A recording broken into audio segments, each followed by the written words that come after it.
Welcome to Cinema Convos. This is the show where we bring guests with different tastes in film to have meaningful discussion about the art of cinema. I'm your host, Yash. I'm here with our special guest, Samid. And today we're discussing the film Inception from 2010, written and directed by Christopher Nolan and starring Leonardo DiCaprio, Tom Hardy, Joseph Gordon-Levitt, among others. So Inception is about a thief who steals corporate secrets through the use of dream sharing technology and is given the inverse task of planting an idea into the mind of a CEO. Before we get started today, I want to issue a quick spoiler warning. If you haven't seen this movie, we recommend checking it out before listening to this episode, as we will inevitably get into the plot points of this movie. It's also kind of surprising we're talking about spoilers when this movie is about 11 years old. You'll be surprised, man. So before we get started on today's episode on Inception, we want to dedicate this episode to Samid's father, Mr. Akhtar Siddiqi. We lost you way too early, and we were all deeply sad to hear about your passing. However, it is important to mention that your love for cinema is a big part of the reason the two of us talk about movies almost every day, and your impact will continue to shine in both of our lives. Well, my dad, Akhtar Siddiqi, he was the person that got me into movies. Back when I was a little kid, my dad got a video camera. He would shoot the most random things about me in the house, or most random things. I mean, as a kid, I thought, that's pretty cool. But when you get to that teenage years, you start to think like, oh my God, this is embarrassing. Why is he doing this? What's the purpose of it? But now it kind of makes sense because how he would do it, he would try to portray a story about one's life, on how it is and how it's continuing on. Almost like you can think of it, if Boyhood was the movie that shows a person's kid from like a little kid to an adulthood, my dad was doing before Boyhood. So my dad was cool before it became a thing. And his thing was always about shooting random shots and using those random shots to make a story. And he would do it without even realizing it. And as an adult, I kind of realized my dad actually did that. My dad actually followed a story. Even when I was a little kid, I cannot tell you how many times I've been to the movie theaters with him. I want to watch with him Star Wars, the episode 1. Yes, people might think of it as one of the worst Star Wars movies, but for me, as an attachment, that I want to watch it with my dad. Ice Age, Harry Potter and the Sorcerer's Stone, Spider-Man, Jurassic Park 3, and lots of other movies. We would go to the movie theater just to watch it. Even at home, when he came back from work, he would either watch the news, and after he was done getting bored out of his mind, he would change the channel and watch an Indian movie. I don't know. I remember once I came to ask my dad a question. I was in 8th grade, and I went to ask my dad a question, and I was like, "Hey, Dad, can I ask you a question?" And my dad's like, "Wait, hold up." And I was like, what is it? And it was in a scene in Pardes when Shah Rukh Khan is playing Kabaddi. And that's like, don't ruin this moment for me. I love this moment. And after the scene was done, my dad goes like, okay, yeah, son, now what was the question? He loved the old 70s, 80s movies. He was a big fan of Shah Rukh Khan. Another movie that he loved had to be the Mummy Trilogy. I cannot tell you how many times I must have seen him watching the first one, and till this day, he loved it. He absolutely did. The one thing he would always say to me is that when watching a movie, what was the purpose of the story? Why did it shoot in this particular scene in the movie? What was the focus for the people to make them understand? And I mean, as a kid, you really wouldn't understand that, and you were just like, I don't know, Dad, they just want to shoot the movie to shoot the movie. But after a while, I kind of understood what my dad said, and then I was like, well, they're trying to focus on this, they're trying to focus on that, they're trying to show this scene on this character because he is showing expression of some certain thing, which got me into movie reviews. I mean, Yash was kind of the one who was like, hey, I got this site, and then after a while, I was like, my dad would always say about movie reviews. I'll get that started. And every time I would post a review, my dad would read it. I remember that. Even though my brothers could be like, no, your dad didn't do it, but my dad would always tell me when we would video chat that no, I read your review. I read your review on Deadpool. I read your review on Inception, on Jurassic Park. I actually like that idea. That's nice. But if you like your grammar's a bit off, you might want to fix that up. Which I was like, yeah, of course, Dad. And to find a site to help me on that. I would say when I finally got him in June, I don't know, as you were driving around I was showing him the city. He saw a giant billboard for Fast and Furious 9, and he also said, "Again, really? I thought it should have been done. Why why did they make Fast and Furious 9? It should have been done with 7." We would talk about movies every time I would come back from work. One of the last full series that me and my dad watched was The Last Dance, the final season of the Chicago Bulls. Me and my dad watched the whole thing. I think I wrote this last night on Instagram. My dad was a big Tupac fan, so I showed him a bit of a rap, a bit of my things I listened to, and the additional story of that was that I made him watch Creed. He never saw Creed, and is a big Rocky fan too. So he sat down and watched Creed, and he was like, "Yo, did they make Creed 2? Whatever happened in Rocky 4? Did they connect it?" I was like, "Oh, Dad, they connected." And my dad went and watched that, and he was just like, "This is amazing. I love these movies." But now it's gonna be a hard moment because the person who I had is not here anymore, and it's gonna be a new change in life, new direction in life without him guiding me or telling me what I could do. But at the same time, I could continue on the legacy of my dad, you know, doing what he wanted to do. That's one thing he always said. He would hear tons of things, but he didn't give a damn about what he heard. He just did it. And I'm just gonna try to continue on his legacy of a caring man that he was, and continue on for me. And I learned his lesson along the way as well. And hopefully, in the future, when I get to be a director or make movies, I want to dedicate with things that I'll be learning and making movies from him, and hoping that I'll be able to make compelling shots. That I'll be able to make a story that showcase my love for him was because of him having a video camera and showing me that you can make all these different shots, but in the end, you're able to tell a story. Very well said. Very heartfelt tribute to your dad, who, again, in a way, through you, taught me a lot about movies because of our friendship over the years. So again, this episode is dedicated to him, his life, memory, contributions to both of our lives.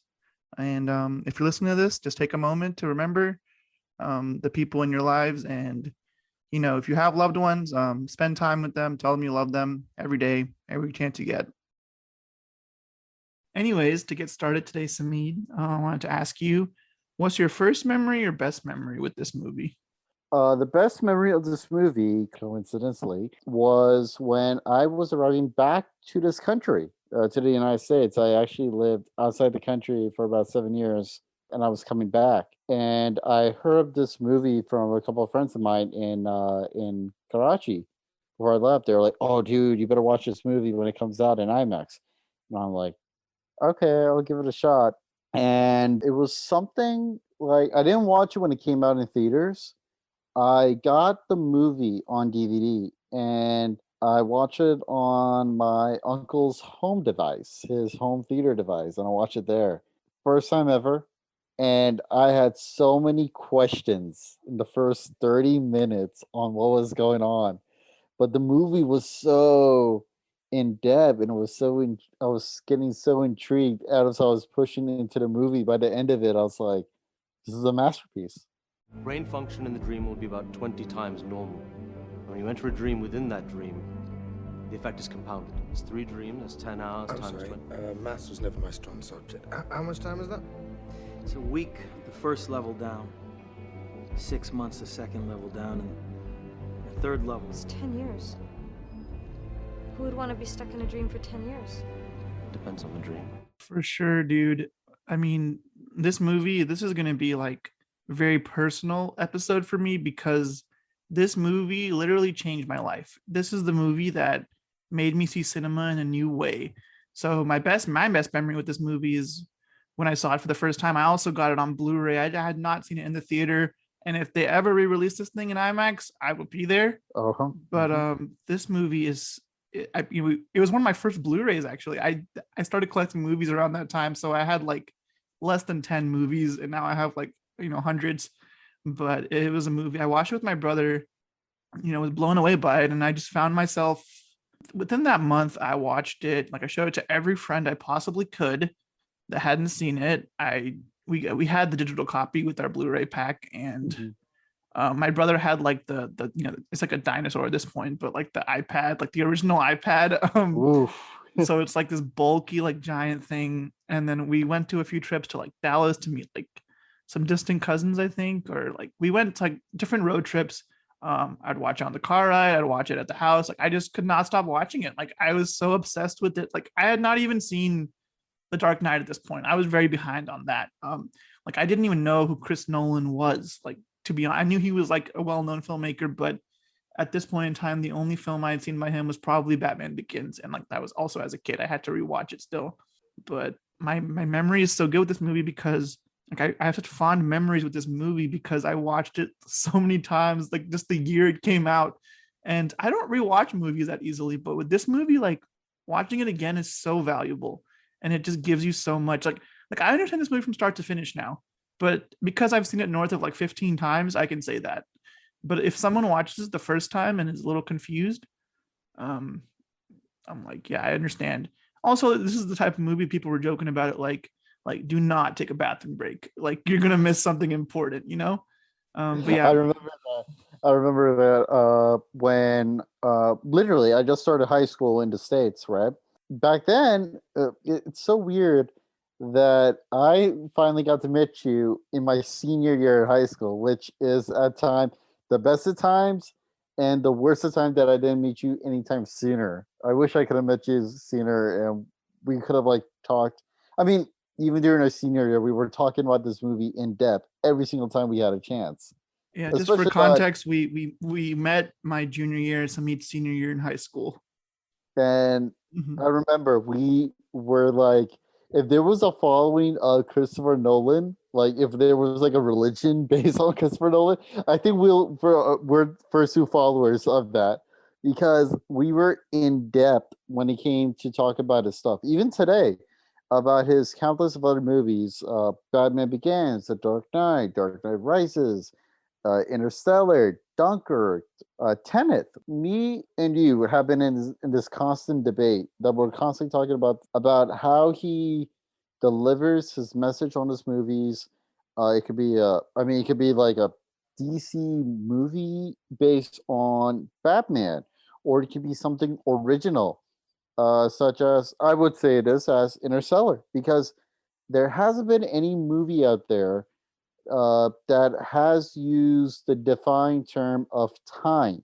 Time is such a big thing in Nolan movies that he expresses a lot about it. I'm going to go with a little different movies here. It could be about how in The Dark Knight, when Batman is deteriorating the Joker, how there's a set amount of time in which he has to go to Harvey Dent or Rachel Dawes. It could be about Interstellar when he's on that planet and they're like every minute you pass is a day pass on Earth. Or it could be like his new movie that came out, Tenet. Is basically it's funny with Tenet was that I actually learned that in my theater class in high school, and it was so amazing because how they were talking about reversal in time was actually an exercise that we did in theater. And when I saw that in a movie, I was shocked and awed that, oh my God, this is something that I learned in theater class, and I'm now this is actually being shown in movie. I wonder if my theater professors like teachers watching this right now, and is he awed in this as well, like I am? How can it move before I touch it? From your point of view, you caught it, but from the bullet's point of view, you dropped it. But cause comes before effect. No, that's just the way we see time. Well, what about free will? That bullet wouldn't have moved if you hadn't put your hand there. Either way we run the tape, you made it happen. Don't try to understand it. So Christopher sure. Nolan is a mastermind. He's a mastermind, and Absolutely. he delivers things that a lot of people are puzzled. I mean, Well, this is what I'll say about Chris Nolan. I mean, obviously, this whole episode could just be a Chris Nolan like fanboy like rant, and it might be, but there's a reason for this. This guy, like he's truly one of the only people out there innovating in cinema. I mean, the only movie he's made that's based on something is the Dark Knight trilogy, and that series like revolutionized the comic book genre. And everything else is just out of his mind. Like the concepts he brings to the table, the ideas, the way he creates action blockbusters that aren't just like mindless action. There's like heart, there's a story, there's characters, there's everything. And you know, with this movie, there's endless amounts of visual effects and like, you know, awesome like chase sequences, shootouts, fights, all that. But it's the way he does it. And you know, one thing in particular, one of my favorite parts of this movie, and I had the similar opinion on The Dark Knight, but in both of these movies, they from the second they start, the second they end, I am just like on board. Like there's not a dull moment. Everything is world building, character building, story building. Everything is important and nothing is a waste of time. So you're just in it for 2.5 hours all the way through. And that's why I have watched this movie as many times as I have. And when I find someone who hasn't seen it, I'm like, okay, we're watching this like right now, because how have you not seen this? And it happened like to me 2 years ago, actually. I found a friend who hadn't seen it, and I was like, we're watching Inception. It literally just happened to me today at work. I was talking to someone, like I was literally telling them, "Hey, today I'm doing a podcast with my best friend in high school," and he's like, "All right, great. What are you guys doing about it?" I was like, "Inception," and he goes, "I never seen it," and I looked at him going, "Dude, what are you doing with your life? You're out here talking about DC movies. You saw The Dark Knight. You seen all the trilogy. You're here talking about Restore the Snyderverse, but you haven't seen Inception yet? I mean, come on. Something's wrong here. I need you to go home right now and watch a movie. You're off right now? Go ahead and watch it." And I hope he's watching right now with his wife. That's all I can say.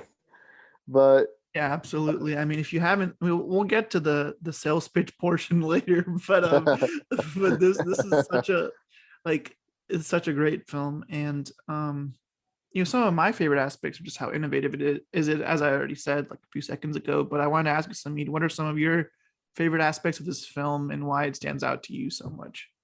okay. For me, it has to be the scene. Well, for me, this is the one scene that I absolutely love. As much as we could talk later in depth about the ending because that holds a special place for me, I would say when Leonardo DiCaprio's character, Cobbs, goes and see Tom Hardy in that place, I can't remember right now, in Africa. Mombasa? In Mombasa, exactly. And when they're both talking about the concept of Inception, and Tom Hardy character is like, "Oh no, it hasn't been done because it's so hard to do." And then there's a chase scene that happens. That chase scene, that has to be my favorite part of the movie, man. I cannot. That chase scene is insanely underrated, dude. It That is a great scene. It is so underrated because the music, the score action, is exceptional. I was listening to the Mombasa score like while I was working on stuff today because it came up, and I was like, "Yeah, this is gonna get stuff done." Like, oh yeah, let's go. You're not dreaming now, I am.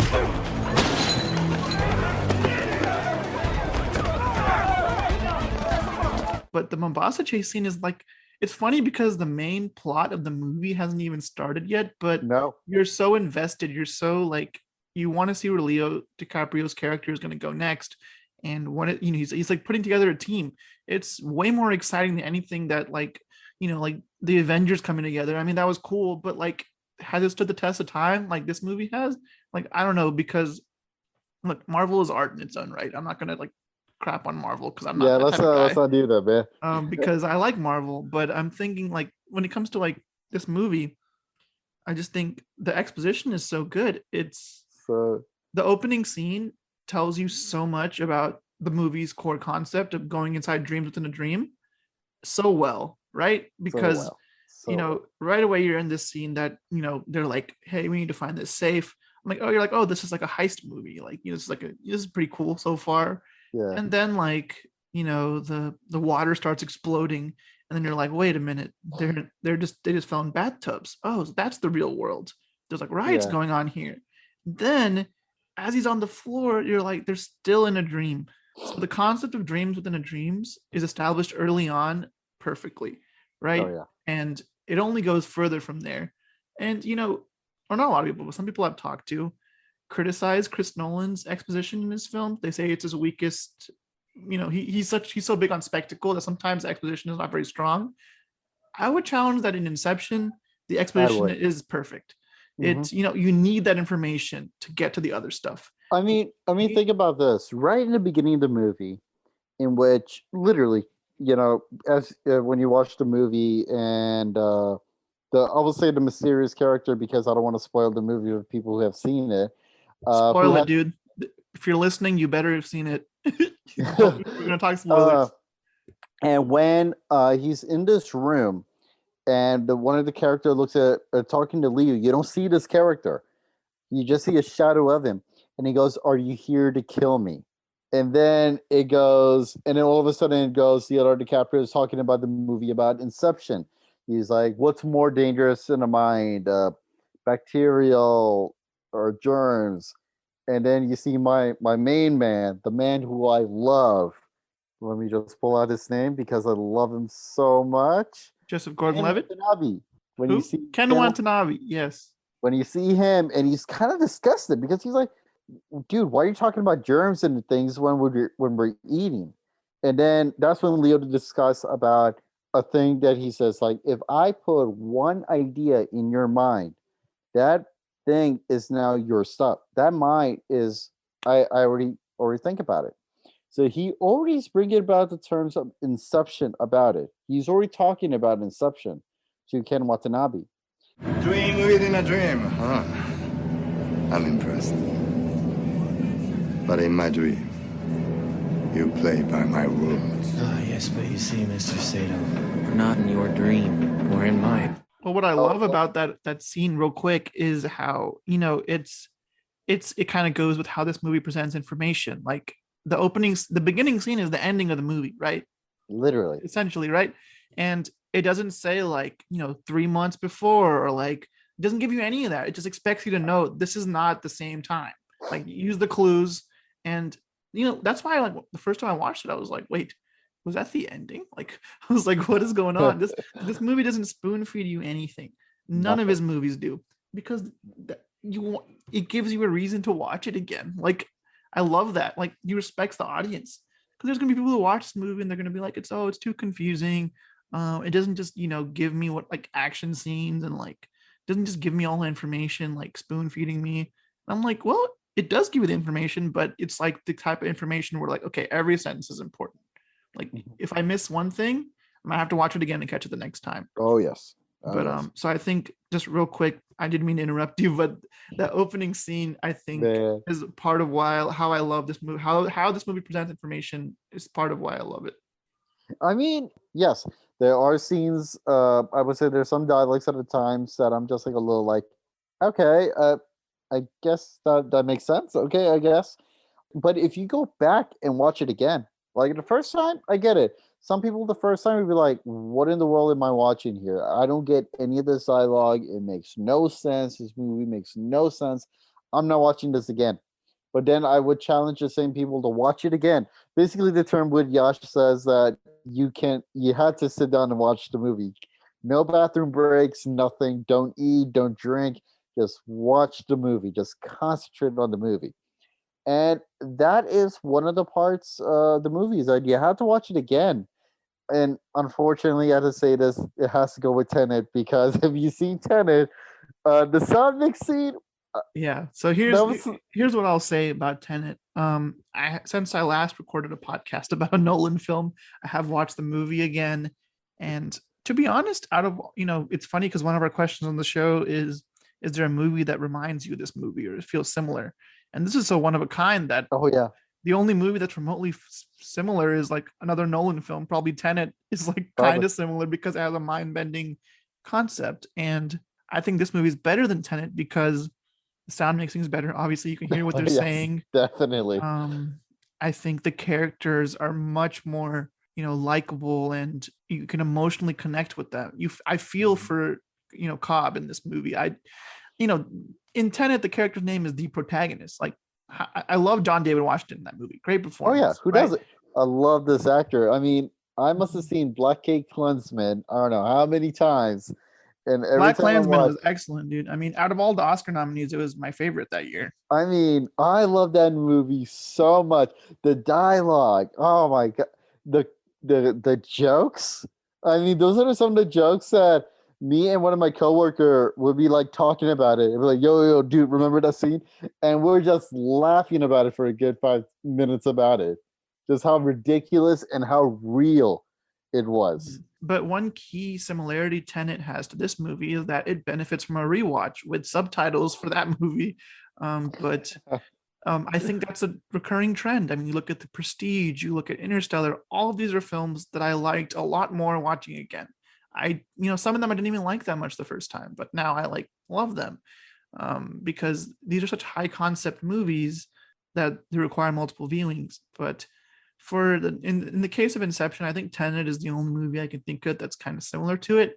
Inception is a heist movie at its core, but at the end of the day, it's the concept of dreams in a way you've never seen before. And I'm honestly fascinated by the technology in this movie. Like, if it was real, that would be incredible. Like, That would be.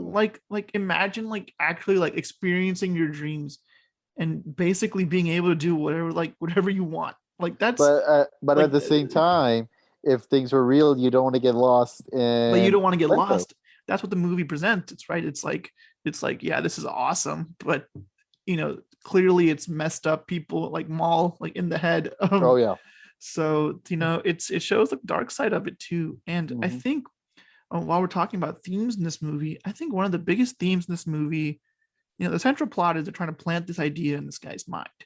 And I think looking at the current social climate, whether it's political or other issues, this movie kind of presents how difficult it is to change someone's mind about something in a very unique way, right? They have to go down 3 layers into this man's mind and convince him that oh, my dad loved me, and that's something you can't just convince someone of naturally, right? It's like if you had that one family member, it could be it could come to Christmas, or it could be Eid, it could be Diwali or Holi, and that uncle over there or that person is going to be he's not going to give you any gift, he's not going to give you anything, he's just going to go, Eid Mubarak, Merry Christmas, Happy Holi, and just get on with it. But when you ask your mom, be like, what's up with this uncle over here? He doesn't give me anything. But the mom be like, no, he really loves you. You're like, oh yeah, sure. Uh-huh. Yeah, but you're gonna have to dive into my subconscious and plant that idea in my mind before I believe that. But also, I just realized when I was doing the cast for this movie, I didn't mention Killian Murphy, and oh my god, what an actor! Totally underrated. And in this movie, the scene where he breaks down after he is told his father loves him, which isn't even the truth probably, but now this man believes that. And that scene is excellent. And when they're in the 3rd layer, that's probably my favorite moment in the movie when we're talking about favorite scenes, right? You said the Mombasa chase is up there for you, which it's a great scene, but that moment where Cillian Murphy goes up to his, his not even his real father, just his, what's the word they use for people they see in their dreams? Projections. Okay. So it's his projection of his father after these layers of convincing him, okay, you have to do your own thing with this business. I know, Dad. I know you were disappointed. I couldn't be you. No. I was disappointed We just tried. One complaint someone told me about this movie when it first came out Mhm. is they said, like, well, what was the point? Like, they just went into the guy's mind and changed his ideas on a few things, and it didn't feel like there were stakes. And I was like, strongly disagree, because Oh, think yes. about the movie makes you care about Cobb, right? And Cobb needs this mission to be successful in order to get back to his family. That's the Mhm. heart of the movie, right? That's all right. And in the meantime, he's battling his inner demons with Maul. And so when, like, Ariadne, Elliot or Ellen Page's character, realizes that, something is wrong with Cobb. Like, he's dealing with a lot of personal stuff. And that's kind of also part of the dark side of this technology. Like, he goes back in every night to see his wife, a projection of his wife. And he's never able to truly move on because of that. And that's what I think a lot of people would use this technology to see their loved ones, and it would probably, like, it would make it much harder for people to accept loss and, like, death and things like that. So that's another thing I realized. I forgot where I started with this tangent, but I want to add on to this. Yeah. I want to add on to this. Her character, Maul's character in this movie, was like how careful Cobb was into this mission. He was prepping. He had plans. He had everything worked out. And in the end, it was Maul who came and would disturb everything just because on how sad he was about a scenario that left her. I don't want to spoil it, but spoil it, dude. it's been- There was a spoiler warning for a reason. all right. When she killed herself. She killed herself because she thought she was in a dream. And because he planted the idea that she is in a dream. And even then, it's so hard to see someone in which Maul constantly, right in the beginning of the movie, you see the character Cobb and Arthur, I believe that's his name in this movie. Mhm. Yes, And Arthur. also, like, real quick with Maul, it's like it's his projection of Maul the whole movie, because she's dead. And I think his projection is so evil because he remembers her as the woman who, like, killed herself and, like, didn't care about her family. So his projection is going to be like a bad person. Like, the human brain cannot control that. Now you listen to me. If you jump, you're not gonna wake up, remember? You're gonna die. Now just step back inside. Come on. Step back inside so we can talk about this. We've talked enough. Take a second, think about our children. If I go without you, they'll take them away anyway. What does that mean? I filed a letter with our attorney, explaining how I'm fearful for my safety, how you threatened to kill me. Why would you do I this? freed you from the guilt of choosing to leave them. We're going home to our real children. No. Maul, you listen to me, all right? You're waiting for a train. Maul, goddammit, don't do this! I think that's kind of cool. But anyways, go on. Yeah, and right at the beginning of the movie, you see her, and Arthur goes like, "What's she's doing here?" And then he's like, "Oh, I'll take care of this." And Arthur goes like, "Well, you better do it quick because we're working here." And then she starts saying things about like, "What if it happens if I jump?" And that's, if you've seen the movie the second viewing, she killed herself. And that part came, I would say, right in the ending when he's going to open the vault to see his dad. Right there, she drops. And Right. Yeah, that scene when she shoots Killian Murphy's character. And this is a very good point because Leo has, like, the sniper on her, right? Like, and like Ariadne's like she is not real. And he goes, And he goes, "How do like, you know? How do you know?" Like, this man is so He is so broken. he has so broken. He has so much evidence this woman is dead, right? He has no reason to believe that she's still alive in any shape or form. But I think just because of how this technology has messed with his mind, he's like, well, how do you know? Like, it looks like her, it sounds like her, like it's her, right? Like, it's just, I don't know. It's really fascinating how till the end his weakness is Maul, who he himself is projecting because she's on his mind, right? This movie, what I like about it is every layer of the dream is completely different. There's kind of an explanation for everything going on. In the beginning, when it's raining, like, you didn't use the bathroom before you went to sleep, like, these kind of things that when we have dreams in real life, it explains them in a way. Like, like Leo tells Ariadne while he's training her, showing her how the dream space works. Like one thing I really liked when initially watching this movie is how he says he's like, well, dreams feel real while we're in them, but when we get out, we're like, well, that was kind of weird. Yeah. And that's so true. And also one more thing that's brilliant in this movie is how each layer in the dream moves at a different time and different pace, which makes sense because you sleep for 8 hours a night. Does it ever feel like your dream was 8 hours? No, it feels like it was like a couple minutes and you're awake. So the way it just tackles the concept of dreams is unlike anything I've ever seen before. And I know I'm like a Chris Nolan fanboy and I'm not going to speak ill of him, but this movie it redefines cinema for me. And I think the themes, the little details, performances, I think everything is just masterclass. And I definitely cut you off and went on a tangent, and I'm sorry for that. I like this whole episode is going to be basically me and you just like cutting each other up and be like, no, I need to add this up. Yeah, so it's like I can't control myself right now. I have to say this before I lose it, type of thing. You got to agree with this. Hans Zimmer. Hans Zimmer, man. He set the piano ablaze making this soundtrack, dude. The soundtrack in this movie, my God. Like we can talk about Mombasa again. That, like how you said, like that track was played. Oh, I know I'm getting my work done. I mean, like the dream is collapsing, the central theme. Score is a big part of Chris Nolan's films, all of them.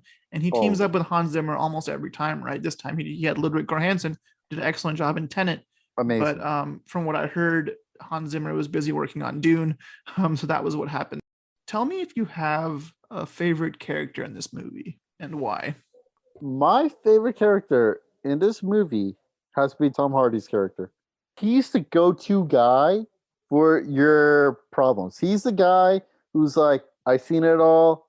I know what's going on. I know how to do it. And he's so calm and like he knows what's going on.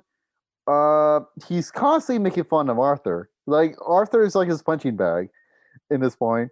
And I love Arthur and Tom Hardy's this dynamic. He's like, Arthur, still working with that guy, huh? Old stick in the mud. Like, you know.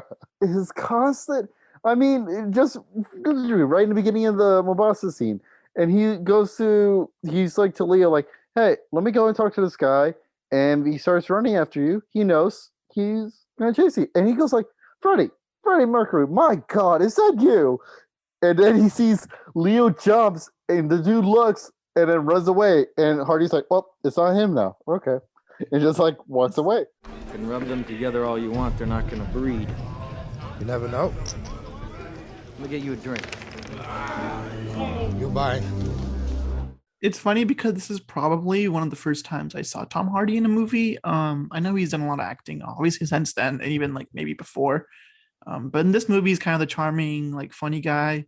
Very entertaining to watch. You know, but one thing I love about Tom Hardy, just to shout him out as an actor, this guy has range. I mean, he can be funny, he can be charming, he can be terrifying, as Bane in Batman. Or be just weird like in Venom. He can be we don't have to get into Venom just yet. Okay. because I think Tom Hardy is the saving grace for that movie. Otherwise, that is true. It's not. I mean, weird in a sense of that he's literally two characters in one role. Tom Hardy's a great actor. I think any movie that has a physical element, it's totally convincing because the guy's jacked. I mean, Mad Max Fury Road. Yeah, Mad Max, Warrior.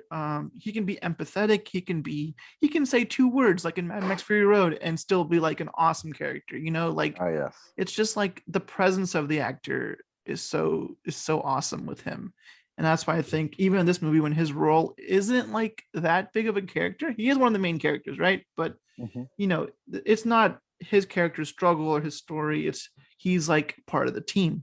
But I think that's why for me, I think it has to be Cobb as my favorite character. I mean, I love Leonardo DiCaprio, my favorite actor. And funnily enough, I think this movie is outstanding. But I don't think this is a movie I love because, Leonardo DiCaprio gives one of the best performances ever, right? I think this is a great movie mostly because of concept and story.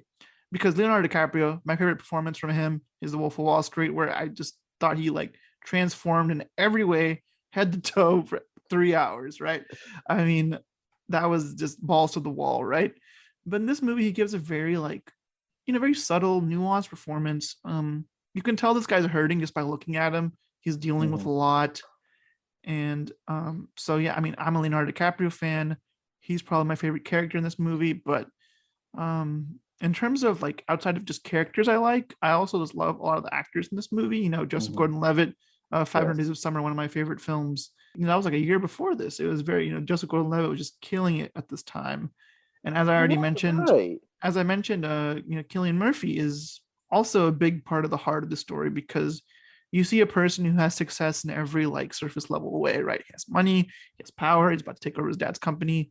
But you also see like the vulnerable side of this person, right? Who clearly has unresolved issues with his father that will never be resolved because he has died. And essentially what they're doing is like tricking him into believing something that's not real, which is very sad at the end of the day, right? Because it is. It's the mission, right? But you realize like there's some ethical issues here that I don't know if I'm with. But I really like every time I watch that scene when he's like with his father and he says, "I'm disappointed because he tried." Like I start tearing up because it's so profound. Like so many people who have success in this volume, like experience this. Like if you like, this is a weird parallel, but compared to HBO's Succession, right? Fantastic TV series, by the way. I'm not going to spoil it. I mean, I don't know if you've seen it, but it also gets into like how like rich and successful people can be just as broken as any of us, because they have so many other things that, I'm not trying to come on the podcast and say, hey, feel bad for the 1%, like I'm not trying to be that guy. Wow, Bernie Sanders over here. So please, Mr. Sanders, don't come after me for this. But it's just like, at the end of the day, we're all human beings. I think this movie explores that, because mostly with Cobb's central struggle with his family and Killian Murphy's character as well, dealing with a whole other thing. And I think the combination of those two characters and actors, whom I both love in every regard, make this movie as profound as it is for me. Before we change to a different topic, I do have to mention this. All the characters in the movie, every one of them, it could be supporting cast, it could be a minor role, all of them had such a flow in this movie that it felt like everyone, even though he was in the scene for like 10 seconds or 20 seconds, they all had such an even flow of this movie that it's not like, oh, look at this character, he screws up at that part. No, because the movie is so flown, so perfect. It is a literal sympathy being played right in front of you. Yeah, I mean, I think a big part of it is every character has something to do in the movie. It's, this isn't like a Michael Bay movie where there's the hot girl and there's, the romance, and there's no forced romance in here. There's no characters who are just there for eye candy. There's nothing that's just taking up space. I hate to use that wording for other films, because I like big blockbusters. I understand why they do that kind of stuff, but there's nothing in this movie that's trying to be that wastes screen time. And I think that's a big sign of respect to the audience. What's happening? Cobb's drawing Fisher's attention to the strangeness of the dream, which is making his subconscious look for the dreamer. For me. Quick, give me a kiss. They're still looking at us. Yeah, it's worth a shot. Okay, I gotta correct you on that one. Michael Bay's goes by this. It goes it goes explosions, then it goes hot girl, then it goes eye candy. It goes hot girl running behind explosions. Yep, you gotta have that, and then action. Yeah, I mean, what's a Michael Bay movie without a little subjugation of women? Jeez. Oh my god. Michael Bay and Chris Nolan should not really be in the same convo. I mean, Michael Bay has plenty of money, so that's all I'll say. Every time I watch A Quiet Place, I can't believe he produced the movie. Well, I think you just tie it with John Krasinski. I'm like, dude, A Quiet Place is such a great movie with a beautiful story being told, and it's being produced by Michael Bay. I'm like, now that's the horror stuff. It's right there. That's what you scream like, oh my god. I remember I saw either A Quiet Place 1 or 2 with my brother, and he's always messing with me. I mean, I think he likes Michael Bay movies too, but he's like, oh, Michael Bay produced it, that's why it's good. And I was like, oh, you're making me so angry right now. Like, that's not why it's good. John Krasinski went too hard for you to disrespect the film like Yeah, this. no. That's disrespectful right there. Mm-mm. Okay, I'll ask this question to you. Yeah, go for it. I'm gonna ask you this. Now on Christopher Nolan's movies, I remember back in 2012. I'm gonna go 2012 here. Me and you, walking down to our computer science pre-AP classes. Shout out to Mr. Mellon. Mr. Mellon, Mr. Class, even though I don't really remember anything besides I how don't top red remember it line. either. I don't. I mean, I'm not a Mr. Robot type of guy. Yeah, he was a Mr. Robot type of guy. Anyway, He knew his stuff. He was a master Oh my coder. Mm-hmm. And then we had our friend Tommy, who was just a genius. Oh my gosh! Shout out to Tommy. Shout out, Shout out Tommy. Shout out Onib. Shout out Diedrich. Shout out the whole gang. Yeah. Shout out to everyone. People who I not even mentioned. Shout out to all you guys. We respect you. I mean, that's all. I mean, those are the people I still kind of stay in touch with. So I don't want to shout out people I haven't talked to in years. I mean, in this scene, I mean, come on. I mean, when I come to Houston, we'll meet all together. Yeah, bro.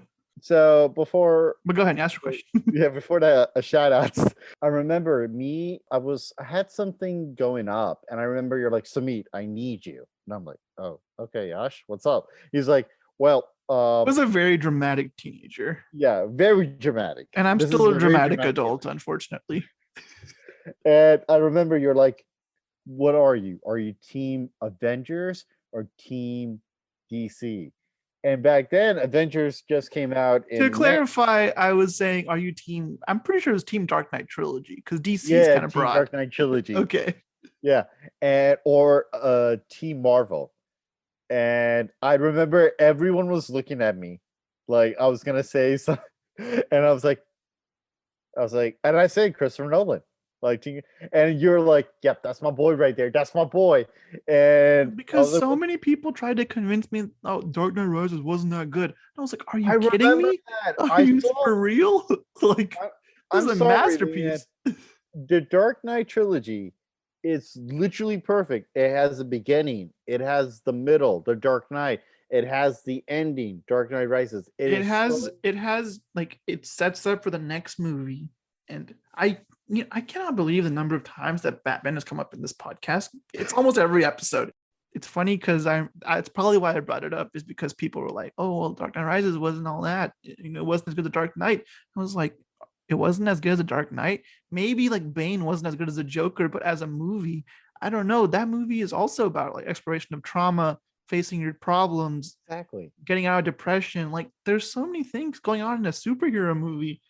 Like, I'm sorry, like the Avengers was cool, but they just teamed up and fought a bunch of aliens. Like, that's all they did. I mean, for me, I remember you were like, Samita, I'm gonna have a big debate with these. This sounds like 15-year-old me. Big debate, and I need you with me on my corner. And I'm like, all right. I had no one in my corner because everyone was like, the Avengers made more money, and I was like, it's not about money. It's about sending a message. It's not about money. It's about sending a message. Everything burns. According to Joker. Oh, man. Yeah, I can still imagine you. I remember because every morning me and you would walk together to class, like either going to class first period or fourth period entering the class, or leaving. We just link up at like the break of dawn when public school starts. Basically, every single time. And we'd be constantly talking to movies to a point that Uni would like pass by us and be like, talking about movies, eh? Yeah, because Onib was one day, shout out Onib, but he was in pre-cal tutoring before school. And we've all been, pre-cal is hard, so no shade to Onib for that. Because no. But we were walking in that hallway. We love you. We were walking in that hallway and we were talking pretty loud. And it's kind of funny because I think what they heard was I was like, yeah, midnight premieres are so loud. And O'Neill pulls up. We were talking about a Harry Potter and Deadly Hallows Part 2. We were talking about that. But O'Neill pulled up to me and he was like, so I heard midnight premieres are very loud. And I had forgotten our conversation. I was like, what are you talking about, dude? And he's like, you don't remember your conversation with Samid this morning? And I was like, no. That was like, it's like 6:30. Like I was like half awake. 6:30 in the morning, and me and you are rampant talking about midnight premieres. Now it's basically like, oh, you went to the midnight premiere? Oh, I go 7 o'clock in the evening on Thursday evenings. Yash, what are you talking about? I miss midnight. Dude, the only midnight premiere I ever went to in my life was Harry Potter Deathly Hallows Part 2. And this was, mind you, for the younger audiences hearing this, imagine a world with no reserved seating, no recliners. You just have to get there by 10 and get your tickets weeks in advance. Don't even try to show up the same day. And me and my family went because I like begged them to go. I was like, please, can we watch the movie at midnight? This is the only one I want to watch at midnight. Like, normally I don't care. And it's just so cool. Like, it's like, okay, this is like the first screening of this movie in this area, right? Like, that's awesome. And to be such one of the biggest movies of all time, opening night it didn't feel like 2 a.m. when it was over. I was so awake, more awake than I've ever been after a movie that late. For how me, did we get here? I don't know. I mean, this is our love of. This just happens when me and Samit talk. It's going to be like half the movie and half just like podcast vibes. That's how we talk. That's how we talk to the people. But I think it makes for an entertaining episode. I think when people listen to Joe Rogan just to compare, just as big as we are, being sarcastic, people like the random tangents and weird stuff that just comes up, the backstories. Yeah. So I mean, our backstories. I mean, I would say this: from all our backstories that we have and how our thing started was the love of movies. Mm-hmm. It could be either Indian movies, it could be Harry Potter, or it could be, in this case, Christopher Nolan. I mean, for us, why do we love Christopher Nolan? Is because he knows how to deliver a movie that not a lot of people would either appreciate it, will be picky about it, will say the minor character was kind of sucked here, he shouldn't have said that, and just nitpicking it every single time. But for us, me and you in this case, when it comes to any Christopher Nolan's movies, we just want to stand up and give like a clap in the end, just like straight up just clap like maniacs, because he delivers a movie that at times a lot of people would say, what kind of a movie is this? A dream within a dream within a dream? Like, the first time I showed my mom this movie, she likes this movie. I don't think she fully understands it, but she likes it. That's my parents' reunion. But she watched it with me. My mom is very open-minded about watching movies with me. And by the time the third layer of the dream came around, she was like, another one? Like, they're going to keep going? Because it's just like, it gets crazy, right? They're like in 3 layers. There's 3 layers, different things going on in every layer. But wait, if those people got stuck in there, why wouldn't we? It's very simple. You see, when the dream experts go in, they attempt to take the subject to a dream within a dream. Like a taco within a taco? A double-decker taco supreme. Exactly. But only dream spies have the ability to go deeper into dream levels, and firemen have the ability to bring ladders into other people's dreams. Wait, whoa. How could you take a ladder into a dream? Because the firemen' dreams aren't like dreams at all. They're more like a dream within a matrix within a dream. Look, if we can get the fire department into the counselor's dream, then we can jump everyone down at least another 6 dream levels. That way we'll be in the counselor's deepest level of subconscious. And it will be like a taco inside a taco within a Taco Bell that's inside a KFC within a mall that's inside your dream. It's a really cool YouTube video where it's like Inception in real time. Like, I saw that. They used the Mombasa music for that, I think. And I'm like, yeah, like that's fire. But one thing about this movie, what you brought up Harry Potter, right? One thing that they both have in common is I think they will stand the test of time. There'll be movies I'll be talking about for decades. I'm rewatching Harry Potter right now, and I remember every moment because I've seen those hundreds of times too. And I think there are just some stories that are so unique, so innovative, so different, and so encapsulating of the time they came out in, right? Like they just changed the game in that era. Right.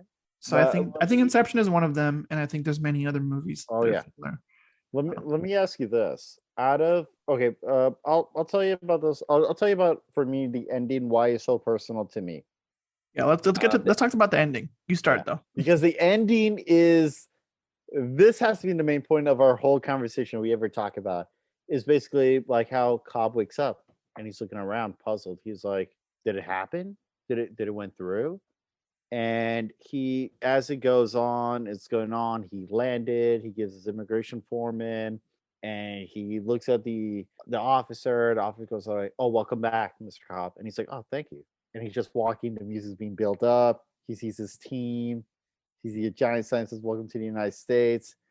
He sees our man, the man, the myth, the legend, Michael Caine, and yeah, the music's building up. It's going. It's going. He goes to his house. He spins a totem, and you don't see the totem. And then That darn totem. That darn totem. And he then, the respectful Mr. Caine says, he calls the kids over. He's like, "Guess who's here?"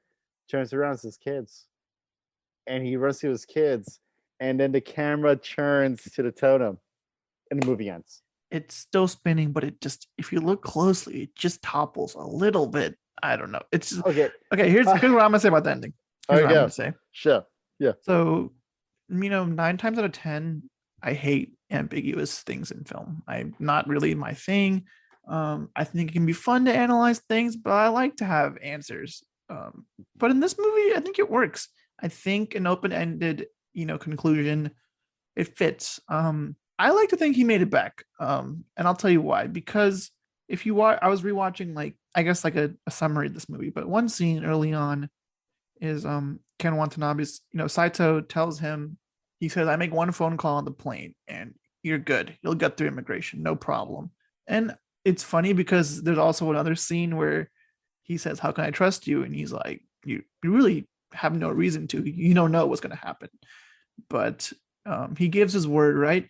And I think Saito is just, it seems like he's a man of honor.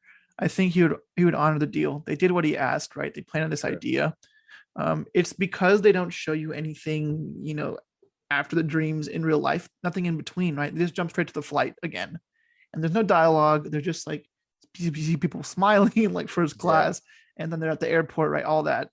And I think if you watch the film and believe he made it home, I think that's the happy ending. And I think a movie like this should have like a happy ending. It should, the character has gone through so much to get back home to his kids. I think he also did some therapeutic. He faced his trauma by facing Maul in the dream, and still like he found a way to leave limbo, right? He woke. I like to think he woke up, made it home. The top was spinning, but a top can spin for a while. They show us a few seconds of it. It could have easily fallen over. I mean, it could be some Beyblade. Like some Beyblade that's like constantly running. Bro, I've only watched Beyblade in India dubbed, so I'm just, when I hear Beyblade, I'm like, "Oh, Jai Shuru," like I'm you're just like triggering. I mean, I was watching it on I think when Cartoon Network in Pakistan, it was in English version, and I plead with the cable guy, make sure it's English. We didn't. When I went, or we eventually, one side of my family got like a cable service where you could change the language, right? But before that, SpongeBob, Drake and Josh, I watched all these shows dubbed in Hindi. अब दाया पैर आगे लाओ, भूलना मत। फिर ऐसे गोल गोल घुमो, गोल गोल घुमो। फिर ऐसे ऐसे करो, फिर ऐसे, फिर ऐसे, ऐसे ऐसे, फिर ऐसे, फिर ऐसे, फिर।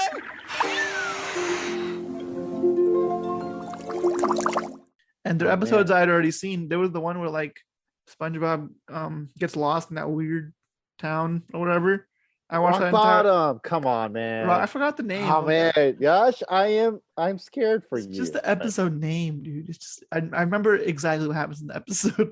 The one where they all talk like help, or like like the farting noises of. I can't understand your accent. But I watched that one in Hindi, and it was interesting. Oh man, I've also seen the first 2 Harry Potter movies dubbed, because that's all my cousin had it on her laptop, and that's all we had to do.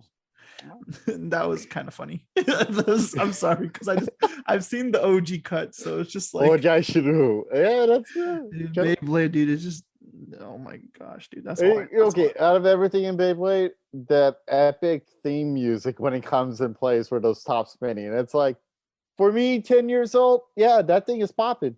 Yeah. It's fire.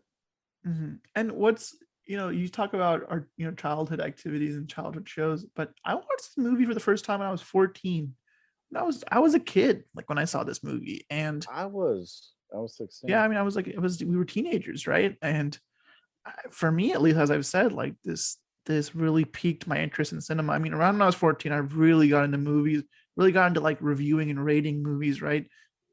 Figuring out what are my favorite movies and why, and beyond just that, I love Harry Potter because that was my thing for like a very long time. Oh, dude, I remember. I was so. I'd be like, Yash, what do you think about this movie? I love this. Yash, you might have a movie that you don't like. I hate the word hate in movies. Yeah, I used to Oh not boy, here we dislike. go. I used to not dislike movies, and I still dislike very few movies. And dislike as in it receives below a 6 out of 10, right? That's how I describe. That's how I define disliking a movie. But I've forced myself to watch some atrocities since then, like the Emoji movie or The Last Airbender. So Did you force your parents to watch The Last Airbender? Curious. My parents? Did you force your parents, like, Mom, Dad, I need to watch The Last Airbender? No. Funnily enough, I watched The Last Airbender on Nickelodeon one day. Yeah. Before I watched the series. I'll tell you this. And it was already, this is how you know this. It was already a bad movie. I watched Avatar: The Last Airbender, and it became a worse movie. Oh my God. So it's funny about The Last Airbender was that my mom and dad actually was watching the movie, and my mom. I woke up the next day, and my mom's like, "Samid, we watched such a great movie last night." I was like, "No!" Oh. I was like, "Really, Mom? What was it?" She goes, "It was called The Last Airbender." I looked at Mom, going, "No, please tell me you watched a cartoon." I was like, I literally said that. Did you watch the animated version? She's like, "What, is there a cartoon of it?" I was like, "The cartoon is the movie, Mom. How dare you watch the movie? Say it's such a great movie. It's the worst." The Avatar is dead. If he was here, he would protect us. My name is Ang, and I'm the Avatar. I ran away, but I'm back now. It's time for you to stop doing this! The Avatar would have to be an airbender. Are you an airbender, boy? Leave him alone! All right, well, look, while we're on the subject, I actually have a tie-in here. So The Last Airbender is directed by M. Night Shyamalan, who he's not as good of a director as Chris Nolan, but I think he has the same ambition and creativity in terms of bringing us original films. I just saw Old today, the day of recording of this, so he's very much on my mind, right? I think they're similar in that, okay, let's make original movies that no one's ever seen before. Let's not make any, like, the only movie that M. Night did that was based on something was Last Airbender, and that should tell you everything about like why he shouldn't do that, right? And there was like that's the first time I ever heard his name, to be honest. I was like, oh, M. Night, the Last Airbender guy? He's like, no, watch some of his thrillers and like, good movies. Sixth Sense, Signs, Unbreakable. These are good movies. Don't watch The Happening. It was like, please, do not watch The Happening. Oh, The Happening is an excellent comedy. I mean, oh yeah, it's if you watch it as a comedy. I just want to give shout out to M. Night because he's from Philadelphia, from almost the same neighborhood that I was from. So shout out to. Yeah, and also M. Night Shyamalan. Look, you're hit or miss in your films, but I have to say you're an Indian guy working in Hollywood, and I think that's incredible. Big. If you're listening to this, that's something that if it in the future, if it ever happens, if this this podcast becomes successful and me and you are working in the movie industry, we could say proudly that there was a man who started here when I think Sixth Sense came out in 98, maybe 99, I think.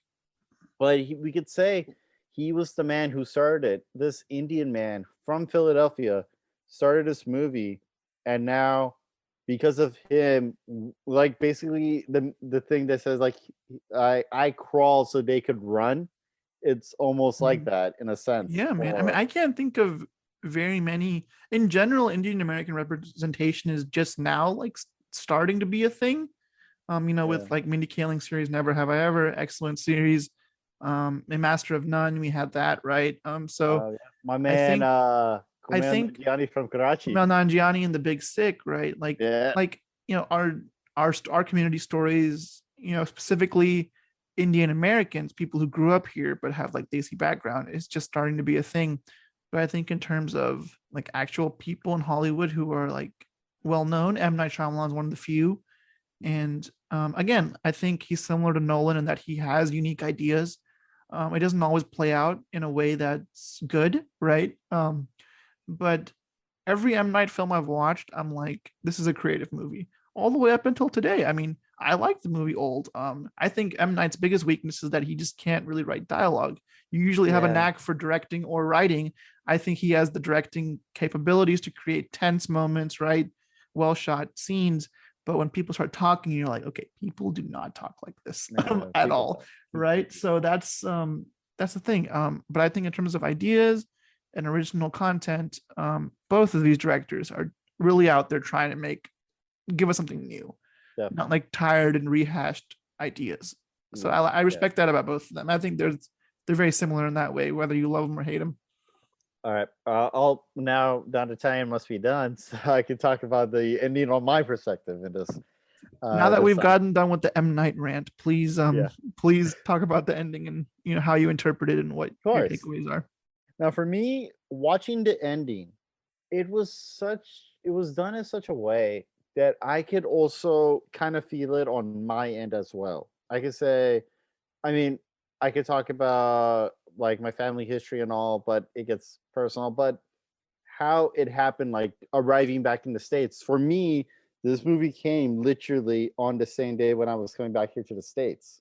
So for me, it was almost like, damn, like it almost had the same vibe, kind of a feeling that, because when I'm watching the ending, I was like, oh my God, this movie has the same vibe when I was coming here back in the States after 7 years. I had that goosebumps kind of a feeling when he spins the top, and yes, it wiggles. I could say it was all, he's back in the real world.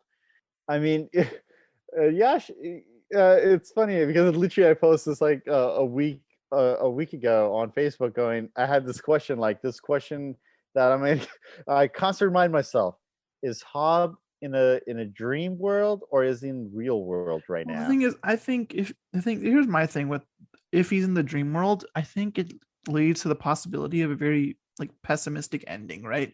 Where if he's still in the dream world, I mean, he's still on the flight, which means he's going to get arrested when he lands. Sure. And that's like the sad ending. I just don't think with this movie that would be like not knowing is fine, but if we had to know, I really would want it to be like he's back home with his kids. Oh yeah, definitely. That's why I think Chris Nolan made a smart choice to kind of leave it up in the air, because if you want the movie to have a happy ending, it has one. Sure, it has one. Like it's perfect. He reunites with his kids. There's a small thing that will create a little bit of doubt, but other than that, like everything else they've shown you makes sense. Nothing is out of the realm of reality. Saito made his phone call and he got through immigration. Like, sure, Saito is a powerful man. I'm sure he has connections.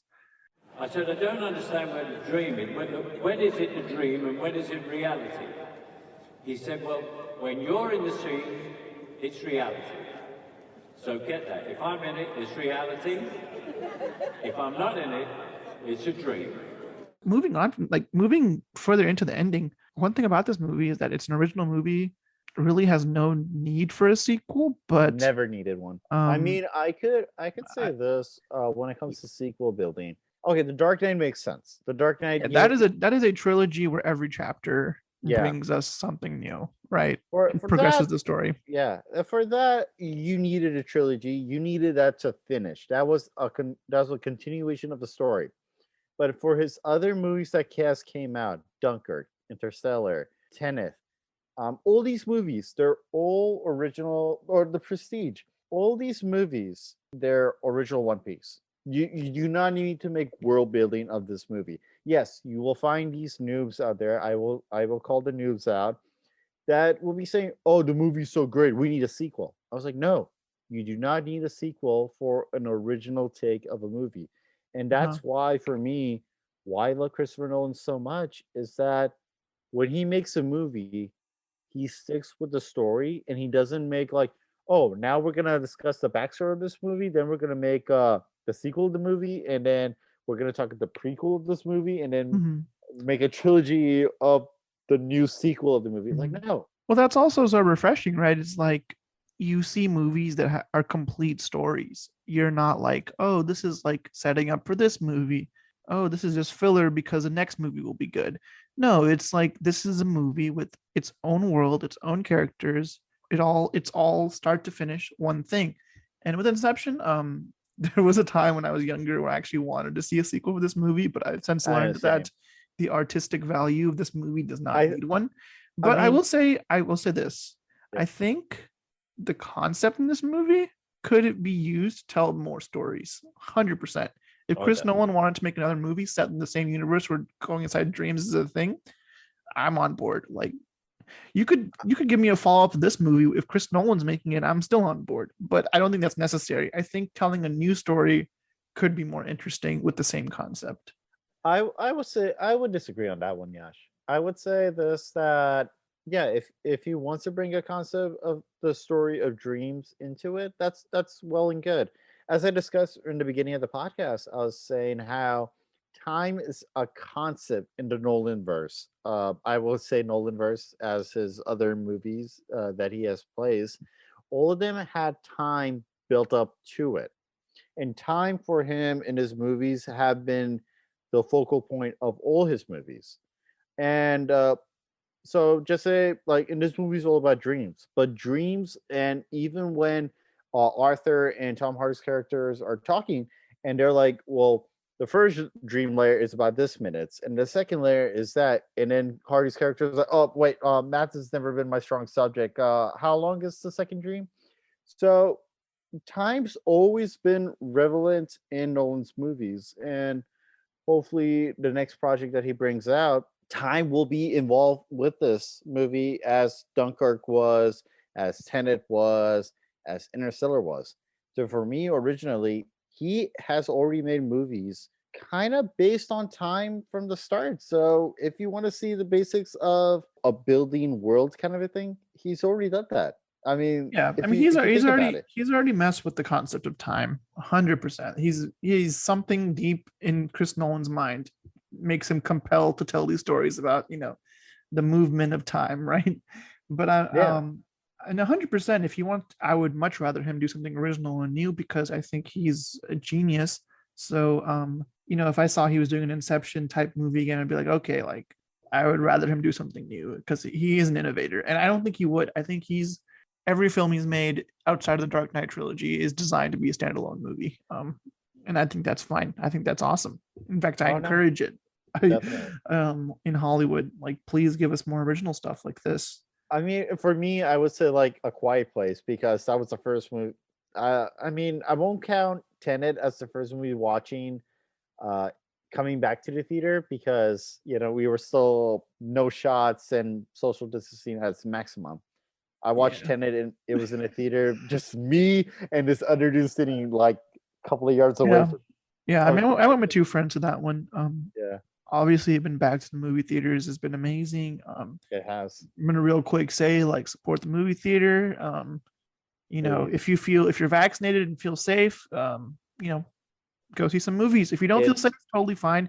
But we don't support premiere access from Disney Plus. Oh no, never did. $30 for a movie? I'm sorry. I would rather $30 on top of the subscription you already pay for, and to see a movie at home. It's just not gonna happen. Sorry, Disney. Oh, and that's why Scarlett Johansson is asking for big bucks right now. The results of this lawsuit may have progressed since this episode has been recorded, but we got you, ScarJo.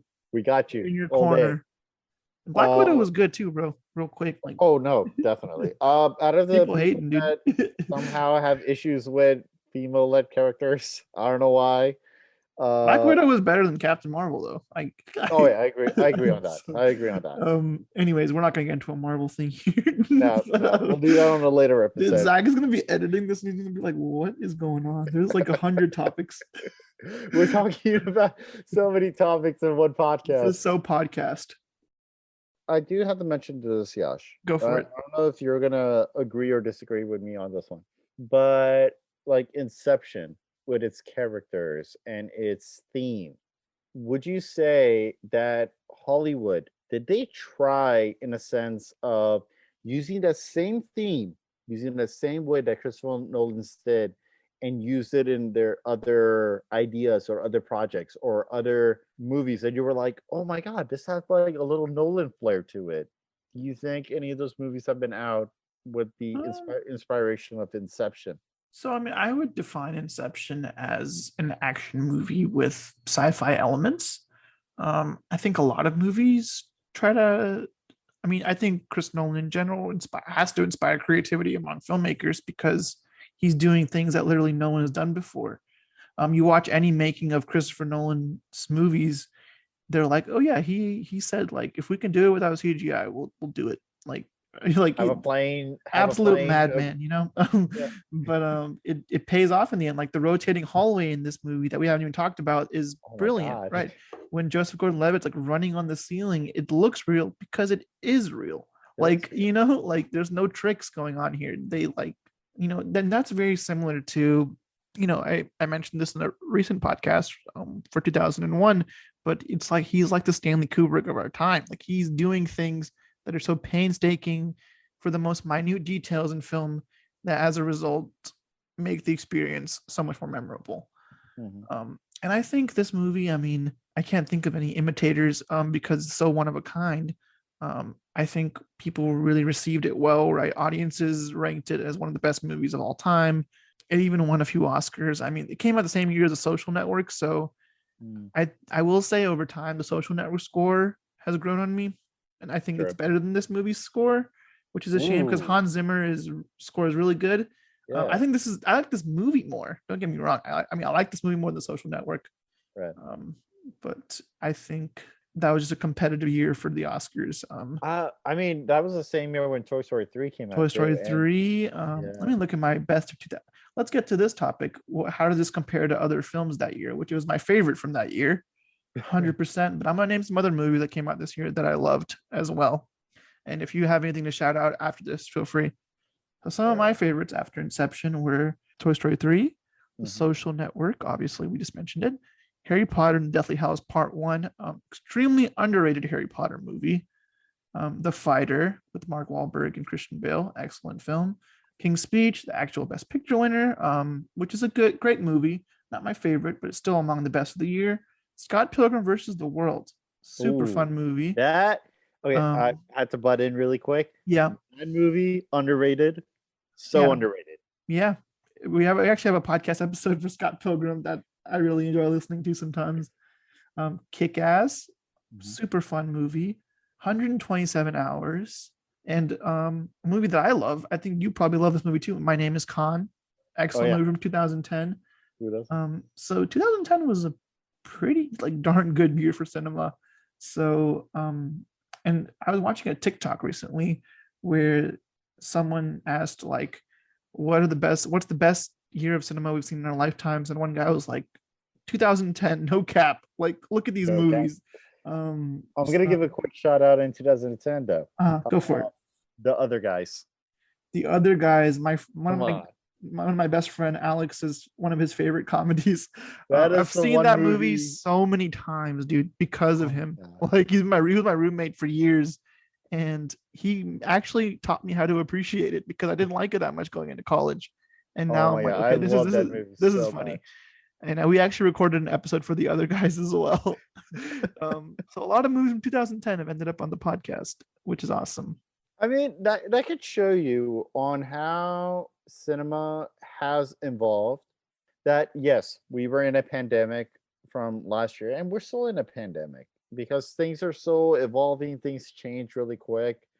But we could say this that during the lockdown, but me in this case, working at Target and working during this pandemic, it was a challenge itself. If we were in a podcast talking about that, I would totally tell you about it, but you know the details how it was.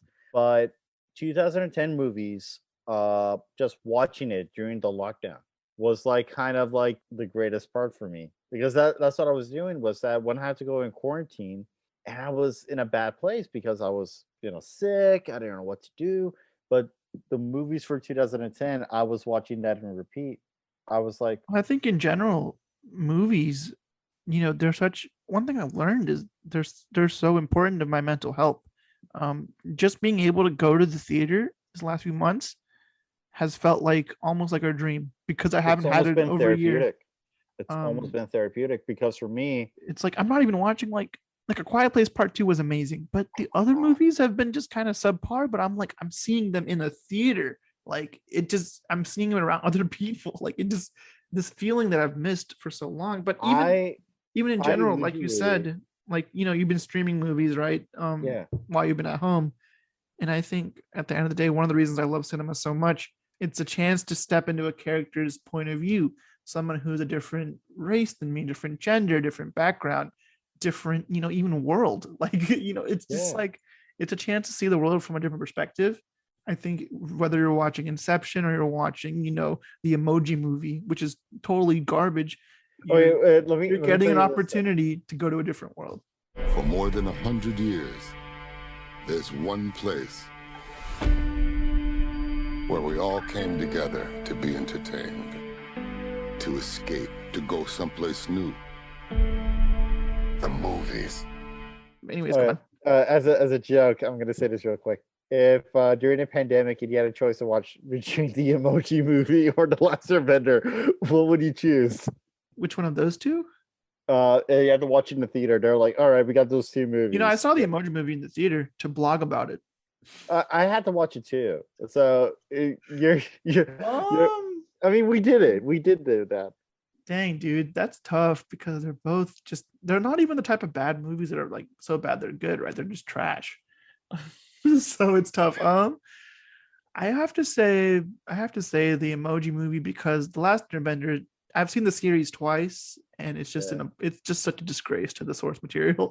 I can't put myself through it. The one thing is, I'm so happy that the theaters, because in this podcast, basically, we've been talking about the reopening of theaters as well with Inception. Mostly because of the timing.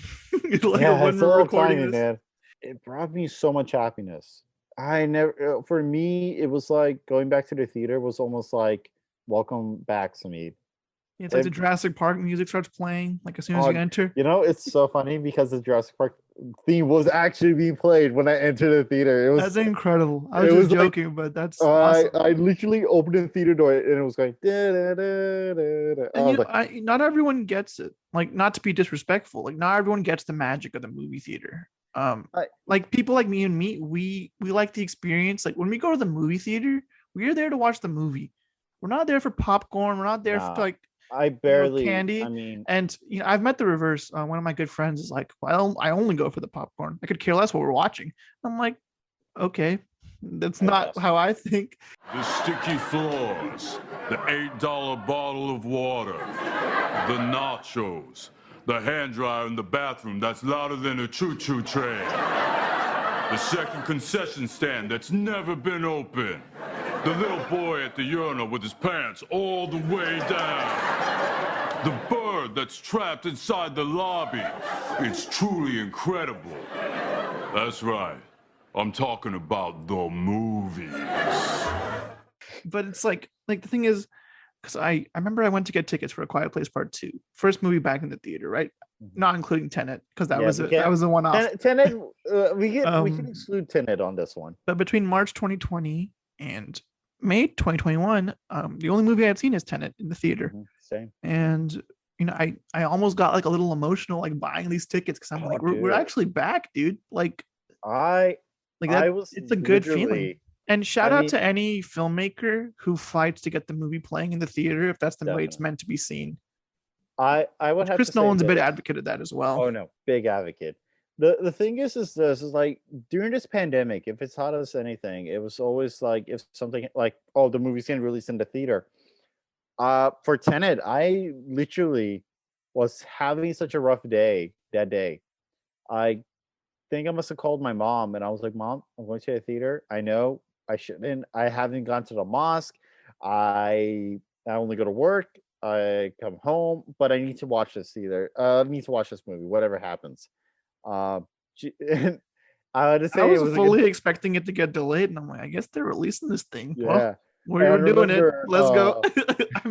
I was like, I was like, I was like to my mom, I already had COVID. It's been a week or two since I've recovered from it too, and I was like, I gotta go and watch this. Yeah, we're that kind of crazy. We went to see a film in like literally like the peak of the pandemic. And watching A Quiet Place Part 2, I was in tears, almost in tears, in a sense that it had been so long. I've seen a movie in the so theater, long. but it had been so long since I've seen such a good movie. Period. Like I know. like so the It's like- combination of those things, I was like, wow. Like Out of the we're back. movies that were coming out and watching Oldham, okay, maybe you might understand from me on this one, Yash, but it felt like when I was watching new movies getting released on HBO Max, on Netflix, on Hulu, it almost felt like I was eating dal chow every single in the same.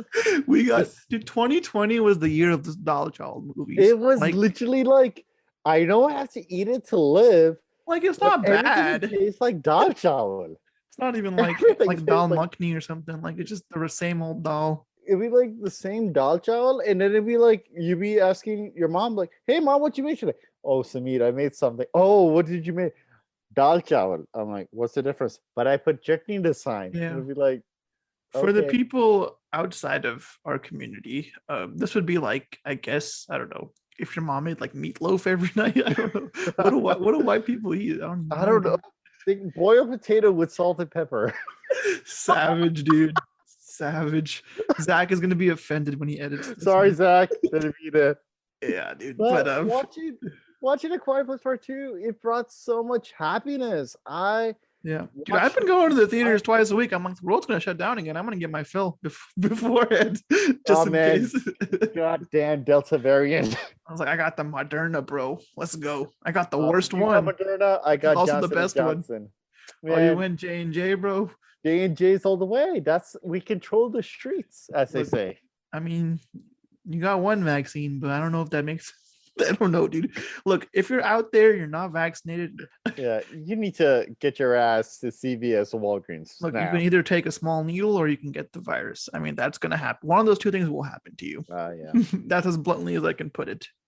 But but anyways, let's not get into a COVID yeah, please discussion don't. because I'm tired of talking about COVID. Yeah, but I'll say this about theater though. Theaters for me, it's always been this. I have a rough day at work, I had a rough day at school.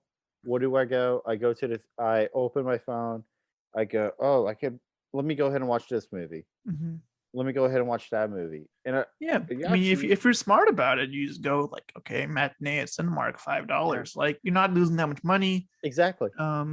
It's for me. It's just like at this point in my life, I don't get out of the house that much, especially nowadays.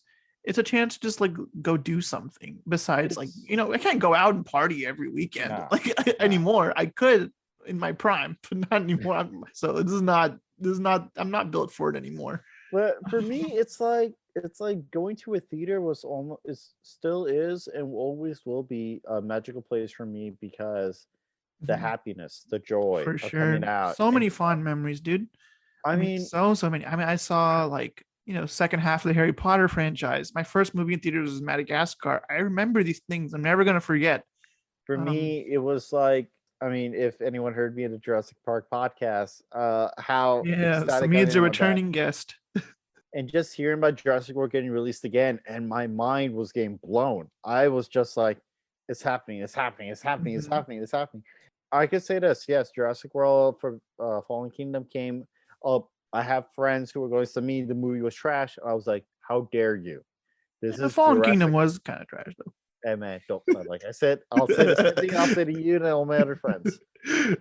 This is Jurassic Park we're talking about. Yeah, true. I don't care if it's trash. I don't care if it's like a scene in which a T-Rex is like roaring and that's it. That's the movie. I will watch it.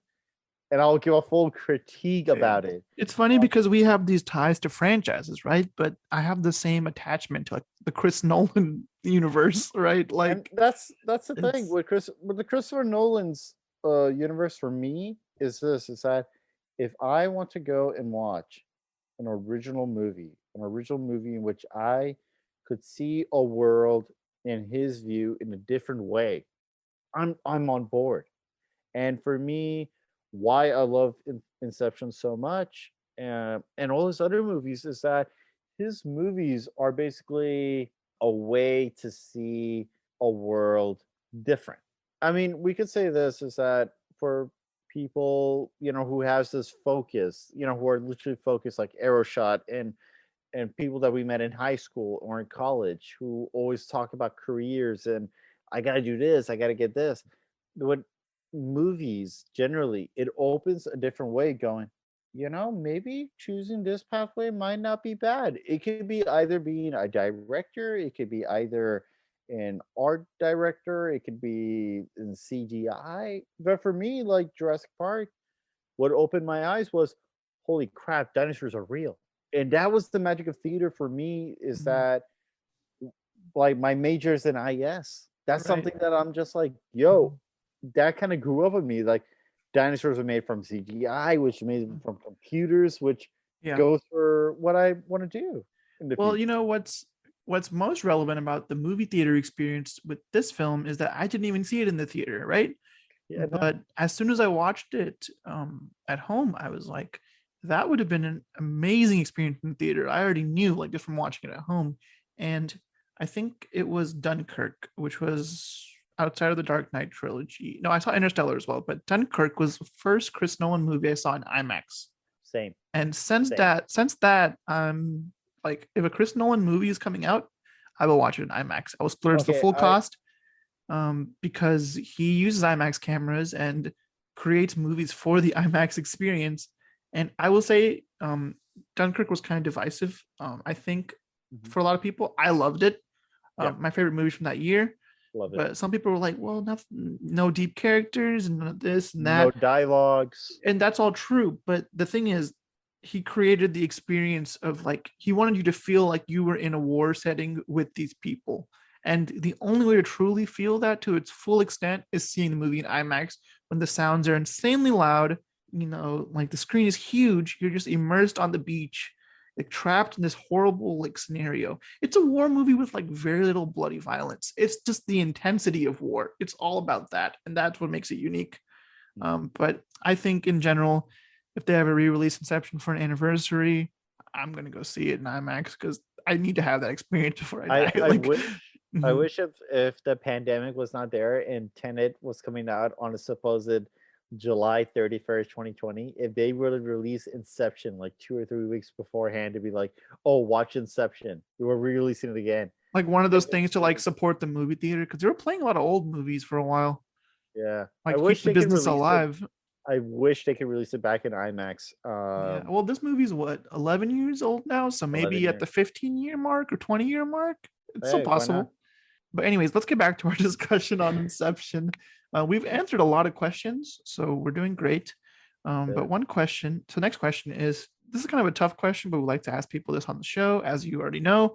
Is there anything in the movie you would change to improve it, or is it perfect in your eyes? Ooh. I mean, if anything, I want to change it. I would not. I completely agree. This is a perfect film. Anyone who disagrees can disagree. It's fine. Why are they all looking at me? Because my subconscious feels that someone else is creating this world. The more you change things, the quicker the projections start to converge on them. Converge? They sense the foreign nature of the dreamer. They attack like white blood cells fighting an infection. Like they're gonna attack us? No. Just you. If I had to like give my reason about why I love this movie so much, it's because it's perfect. It's literally perfect. Every moment is interesting or exhilarating. Every moment matters to the story. It's so unique. It's an innovative movie. It has an open-ended conclusion, and I still like that. And I normally hate that. Like, it's so weird. Everything works. It shouldn't, like, the things that shouldn't work twofold in this movie, right? Like things I normally don't like work even better. Yeah. And because it's such a personal movie for me, it's a movie that changed my life. I have a hard time thinking anything can be taken out or changed or added. Like, I think it's just perfect the way it is. And it's okay to say that now. And now there are many people even on the show, and this is totally fine. That's their opinion, that they say there's no such thing as a perfect movie. I disagree. Inception is a perfect movie. Inception is a perfect movie. So that's just my opinion. Even though it did not win an Oscar, Well, but in my eyes, it won like in 4 my eyes. Oscars. It's just not any of like the major ones. Yeah. Well, But let me see what it won. Hold on one sec. I got it pulled up. yeah, It won cinematography, sound definitely. mixing, sound editing, visual effects. And it was nominated for picture, screenplay, score, and art direction. Nominated for 8, won 4. To be honest, at the time, that's a big deal for blockbuster movies. that is a big deal. That is a big deal. So, and even Tenet got visual effects, which was nice to see. Oh yeah, you're right about that. Which it should. I mean, people are moving backwards and forwards at the same time. Like that's visual magic. I mean, That is that's visual magic right there.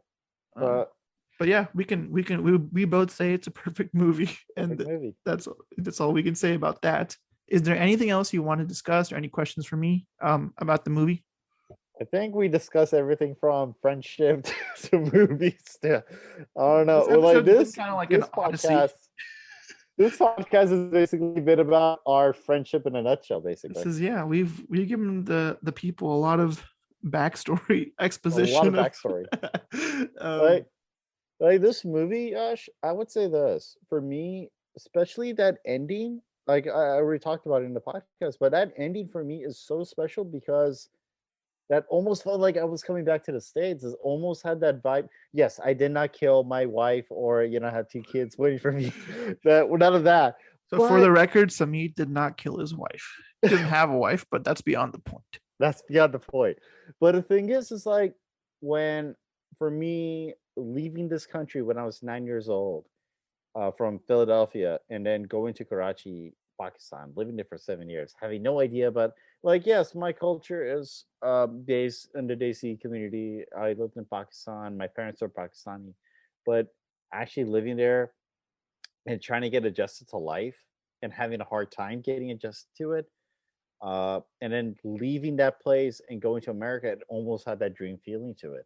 It almost felt that weird dream vibe. And then actually watching that ending and hear that Hans Zimmer's score being played, that score is like for me constantly plays in my mind when something monumental is happening in my life.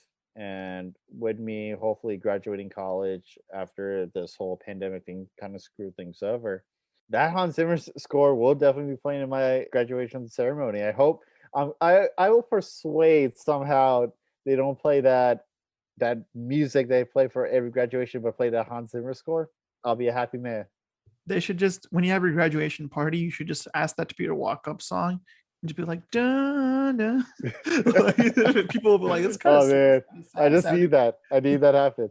Okay, cool. But last question for today's episode is, if you had to convince someone to watch this movie, what would you tell them? What's your sales pitch? Imagine. I mean, obviously this movie is very personal for both of us, but outside of that, what would you tell people to get them to watch it? I would tell them this: to understand this movie. Yes, you might need to watch this movie twice, but watch this movie without any breaks, without any distractions, and just enjoy the moment. Enjoy the moment. If you enjoy the moment and enjoy what you're watching, you're gonna love this movie. If you have like a bit of distractions going on, a little bit trouble at some parts, yeah, I get it. It happens to everyone. And you might need to watch a second viewing of it, which I had to do for Tenet because of it's terrible. I won't say terrible because it's saying that to Christopher Nolan like that, it's bad. But that you're gonna need to watch it a second time, and that's okay. But you'll love it by the second time. You're gonna love it. Second time, you could be like me, watch it like over 15 times. I mean, and counting. And counting. Yeah. Yeah, but what I'll say about Inception is, look, obviously it's like the movie that changed cinema for me, and if telling you that doesn't make you want to watch it, then I mean, it ranks among one of my favorite all-time films. This is like my second favorite film from my favorite director, only behind The Dark Knight. It's my favorite movie from 2010, and just last year I named it my favorite movie of the decade, which is a huge deal. That's hundreds of films, and I'm calling this the best movie in the last 10 years. This is above The Dark Knight Rises, Harry Potter, Deathly Hallows Part 2. These are all great movies. Logan, yeah, like there's, The Help, The Wolf of Wall Street, Social Network, just name a few, Toy Story 3, La La Land, 50-50, Argo. These are my favorite films, but I'm saying Inception is the best among all of them. And I think to say such a bold thing means that I have a special love for this movie that is unmatched by any other film. It's a movie that has action, it has intrigue, it has characters, it has amazingly unique concepts, it has everything you want from a blockbuster. Good performances, good score, good writing. I mean, there's just a flawless movie. So flawless. I literally cannot tell you what like this movie actually has a fairly low score from the critics side. It's one of those movies that I'm baffled by that, because it has everything I could want from a movie and more. It's a movie that I watch at least once or twice a year. I mean, it's been out for 11 years and I've watched it like 16 plus times. So it's a movie that at this point I am a little tired of it, but I still love watching it because it's so good. This movie is basically like the movie that is culturally influenced. It has been culturally influenced. It's almost like you're asking someone like, have you seen it? And you have people say no. You almost look at them and go, dude, what are you doing? Like, you need to watch this movie right now. Like, stop watching this movie that you're watching. Go ahead and watch this movie right now. Yeah. But it's like this movie, the thing is, like, we're in an interesting time, right? Because cinema roughly started in the 1920s, roughly, like a few years before there were movies. But, that's around, we were reaching the moment of like 100 years of cinema, right? And I truly believe Inception is one of those movies that we will talk about 100 years from now. Like, we will talk about it in the coming decades because of its influence and its just overall unique qualities in terms of an action blockbuster. Mm-hmm. And I know people listen to me and like, oh, of course, he's a Nolan fan, he's gonna love it no matter what. But Inception is just that good. I mean, like, being us two Nolan fanboys talking about this movie, we're definitely going to be saying good things about it, but at the same time, it is what I will say everyone I've shown this movie to has been nothing short of blown away by it. Oh yeah. So there's that too. You're waiting for a train. A train that'll take you far away. You know where you hope this train will take you. But you can't know for sure. Yet it doesn't matter. Now tell me why! Because you're together! So with that, we've reached the end of today's discussion on Inception. I want to thank Samit for joining us today. Thank you again, Yash. Hopefully I'll come back for our next podcast meeting and we'll talk more about movies. And this time we'll talk for 3 hours. Why not? Yeah, we'll test the limits of how long these episodes can get. But yeah, of course, happy to have you on as always. And from all of us at Cinema Convos to you listening, thanks so much for listening to our show. If you enjoy our show, give us a follow on Facebook, Instagram, and Twitter to stay up to date on new episodes. And we hope you tune in next time.